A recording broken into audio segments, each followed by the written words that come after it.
আজকে হচ্ছে ধনিয়া রোপণ করব। এগুলোকে আমি সারা রাত ভিজিয়ে রেখেছি।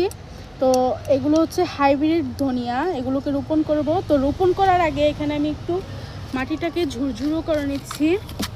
ঝুরঝুরা করে নিলে হচ্ছে ধনিয়াটা উঠতে খুব দ্রুত সাহায্য করে। তো এইটাকে মাটিটা প্রস্তুত করে নিচ্ছি। তো এই যে আমার মাটিটা দেখুন একদম ঝুরঝুর করে নিয়েছি, প্রস্তুত হয়ে গিয়েছে। এখন হচ্ছে আমি ধনিয়াগুলা দিয়ে দেব। বেশি ঘন করে না, একটু হালকা হালকা করে দিলে হচ্ছে সুন্দর করে ওঠে। তো এগুলো হচ্ছে আমি দিয়ে দিচ্ছি। দেখুন যে আমি সবগুলো ধনিয়া হচ্ছে রোপণ করে দিলাম।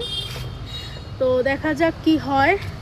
আর এগুলো হাইব্রিড ধনিয়া, কারণ হচ্ছে আমি রোপণ করেছি কেন, এর আগে হচ্ছে আমি দেশিটা রোপণ করেছিলাম, তেমন একটা ভালো ফলন আসে নাই।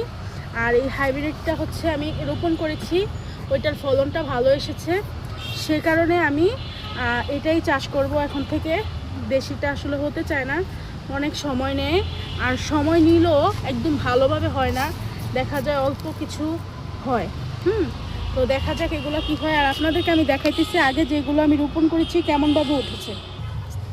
এই যে দেখুন আমি যে রোপণ করেছি এগুলো কত সুন্দরভাবে একদম ঘন হয়ে উঠেছে, একদম ঘন হয়ে। আর আশা করি এক সপ্তাহ পরে এগুলো আমি খেতে পারবো। এই যে দেখতে পাচ্ছেন অনেক সুন্দরভাবে উঠেছে।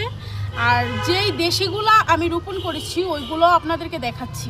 এখানে হচ্ছে আমি দেশি রোপণ করেছি, দেখুন জাস্ট এই কর্নারে কয়টা উঠেছে, আর হচ্ছে পুরাটাতে কিছুই উঠে নাই। বুঝতে পারছেন? তো সেই কারণে আমি আর দেশিটা করব না।